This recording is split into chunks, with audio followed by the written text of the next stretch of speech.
സ്വർണം കവർന്നു. ഇക്കഴിഞ്ഞ ബുധനാഴ്ചയാണ് സംഭവം. വീട്ടിൽ ആളുകളില്ലാത്തതിനാൽ മോഷണ വിവരം അറിയാൻ വൈകിപ്പോയി. കോഴിക്കോട് വടകരയിലെ അടച്ചിട്ട വീട്ടിലാണ് മോഷണം നടന്നത്. 7 പവനും 7000 രൂപയുമാണ് മോഷ്ടാവ് കൊണ്ടുപോയത്.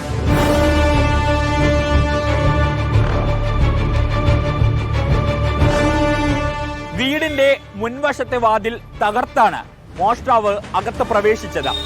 എല്ലാ മുറികളിലെയും അലമാരകൾ തുറന്നിട്ട നിലയിലാണ്. വിരലടയാള വിദഗ്ധർ സ്ഥലത്തെത്തി പരിശോധന നടത്തി.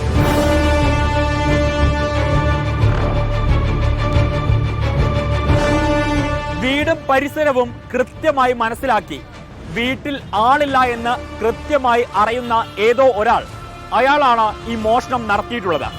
എന്തായാലും വടകര പോലീസ് ഇയാളെ പിടികൂടാനുള്ള ഊർജിത ശ്രമത്തിലാണ്. പ്രദേശത്തെ CCTV ദൃശ്യങ്ങളും പോലീസ് ശേഖരിച്ചു വരികയാണ്.